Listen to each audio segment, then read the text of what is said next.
Bruxy as a waffle sandwich concept, fried chicken and waffle sandwich concept, was very, very new. And so the excitement around Bruxy came from a lot of early adopters. Our successes came from early adopters, but there's only so many of those. So you have to be very, very strategic, I think, in where you go. Okay. Real estate selection and how you position yourself and how you speak to people. So what didn't you do? Or what did you do that wasn't right? I think we oversaturated an area and cannibalized from ourselves. And the other thing that I think is more critical that we didn't do is we didn't pause and kind of do an introspection of what are we selling, who are we talking to, as we start marketing, how should we speak to people, what's the consumer telling us, what's our tone, what's our voice. And for everything from name, tagline, logos, all those things, I think people have to take a pause and evaluate. If for nothing else, to just be sure that what you're doing is right, does resonate, and is relevant to a broader market. So what did you tweak that helped you rebound from some of the hiccups you had? So we had a couple years where we were really in those growing pains, and truthfully, it's like growing up, right? You go through a spurt of all this fun and working hard and growing in multiple locations and enjoying your success and taking the punches with every business. There's ups and downs and punches.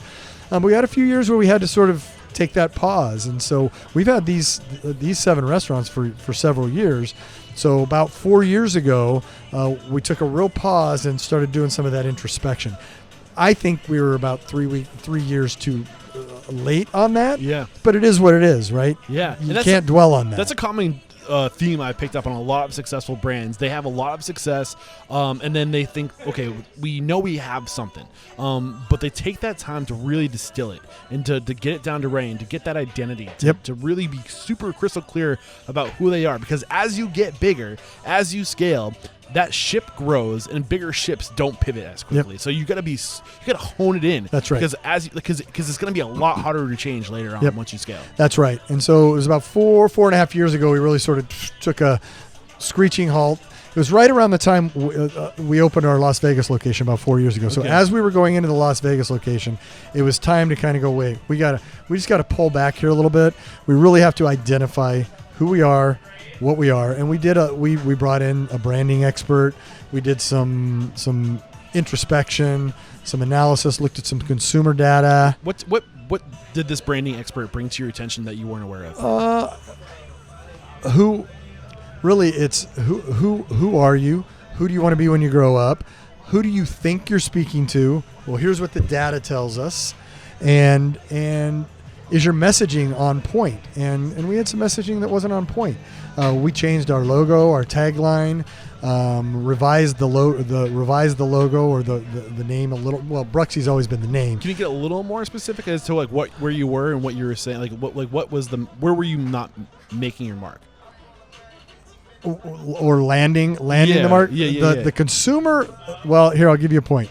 We had a bigger menu. We kept growing the menu to try and grow into certain markets. Okay. Rather than staying focused on exactly what we are. And you've said it a couple times through our conversation.